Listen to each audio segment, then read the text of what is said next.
សូមគោរពជំរាបសួរអស់លោកស្រីអ្នកនាងកញ្ញាបងប្អូនប្រជាពលរដ្ឋខ្មែរទាំងអស់ដែលនិយមចូលចិត្តស្ដាប់កំសាន្តនៅរឿងព្រេងនិទានខ្មែរដែលដំណាលតគ្នាពីមាត់មួយទៅមាត់មួយជាការកំសាន្តផងនិងទុកជាសារអប់រំកូនចៅតជំនាន់ទៅតាមសាច់រឿងនីមួយៗផងដែរតាមរយៈ Channel YouTube Facebook Page និង TikTok ដែលមានឈ្មោះថាព្រេងនិទានណានដើម្បីកុំឲ្យលោកអ្នករងចាំយូរ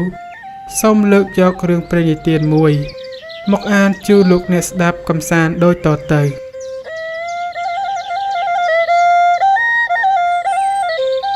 សូមជូនរឿងក្រុងឧដុង្គនៅពុទ្ធសករាជ2164គ្រិស្តសករាជ1660ព្រះបាទសម្ដេចជ័យជេដ្ឋាជាម្ចាស់ជីវិតតម្កល់លើត្បូងស្ដេចគង់នៅព្រះរាជវាំងល្វាឯមសៀវភៅពងសាវតានៃប្រទេសកម្ពុជារបស់ក្រសួងសុខាភិការបោះពុម្ពផ្សាយនៅឆ្នាំ1952ទំព័រ55ដាក់វងកញ្ចក់ថា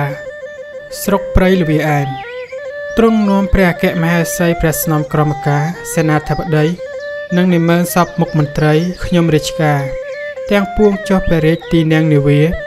ស្ដេចយាងទៅប្រពៀតនៅតំបន់អូក្រុងឡាយ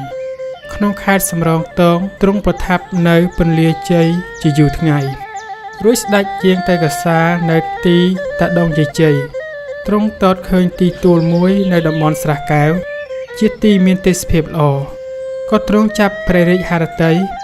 ហើយទ្រង់មានព្រះតម្រោះនិងមន្ត្រីខ្ញុំរាជការទាំងពួងមានហោរាធិបតីជាដើមថាយើងចង់សាងព្រះរាជវាំងគង់នៅទីនេះតើអស់លោកទាំងពួងយល់ថាដូចម្ដេចអុកញ៉ាហោរាធិបតីគុណគូពិនិត្យមើលទីដីនោះដោយក្បួនហោរាសាស្ត្រហើយក្រាបទូលថាទីនេះជាទីជ័យភូមិល្អណាស់ត្រូវតាមក្បួនទីថានឹងមានបទវិតបៈដេជះឈ្នះអស់សត្រូវទាំង8ទិស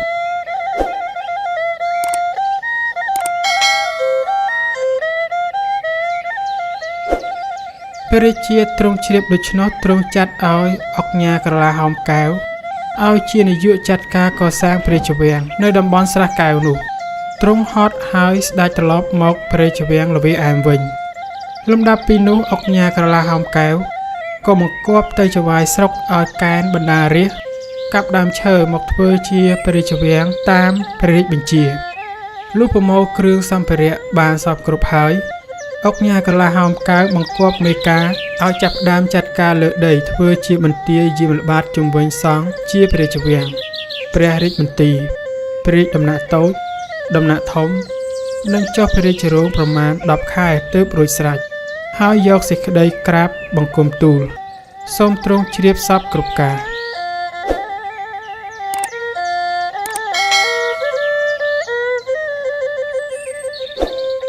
លុះទ្រង់ជ្រាបហើយព្រះបាទសម្ដេចជ័យជេដ្ឋាជាម្ចាស់ជីវិតលើត្បូងស្ដេចចាក់ចែងពីព្រះបរមរាជវាំងល្វាឯមទ្រង់ឡើងគង់ព្រះទីនាំងនាវាធ្វើព្រះរាជដំណើរតាមទន្លេសាបមួយអន្លើដោយព្រះអគ្គមហេសីព្រះស្នំក្រមការព្រះរាជវង្សានុវង្សសេនាធិបតីនិមឺនសពមុខមន្ត្រីខ្ញុំរាជការគ្រប់ក្រុមរាជាបរិពារដល់កំពង់តាដងយាយជ័យប្រថាប់នៅទីនោះ3រាត្រីទ្រង់ព្រះរាជបញ្ញត្តិឲ្យហៅទីនោះថាកំពង់លួងហើយទ្រង់ព្រះរាជបញ្ជាភ្នាក់ងារមុខក្រសួងឲ្យរៀបចំធ្វើព្រះរាជពិធីឡើងព្រះរាជវាំងថ្មីនិមន្តព្រះរាជគណៈចម្រើនព្រះបរិត្ត3ថ្ងៃចូលព្រះរាជពិធីនៅថ្ងៃ5កើតខែផល្គុនឆ្នាំវកទស័កពុទ្ធសករាជ2164គ្រិស្តសករាជ1920ហើយព្រះរាជវង្សានុវង្សព្រះអគ្គមហេសីព្រះស្នំក្រមការសេនាធិបតីមន្ត្រីខ្ញុំរាជការជាបរិពារហែស្ដេចឡើងកំពង់លួងចូលទៅគង់ព្រះរាជវាំងថ្មីរួចទ្រង់ឲ្យរៀបចំព្រះរាជពិធីសម្ពោធព្រះនគរ3ថ្ងៃដោយមានលេងល្បែងមហោស្រពគ្រប់បែបជាអឡារឹកអធិកធមក្រៃពេកទើបទ្រង់តាំងព្រះនាមនគរទីក្រុងថ្មីនោះថាព្រះបរមរាជវាំងមហានគរឧដុង្គមានជ័យបូរីរម្យឧត្តមរាជនិវេសស្ថានដែលហៅខ្លីថាក្រុងឧដុង្គមានជ័យ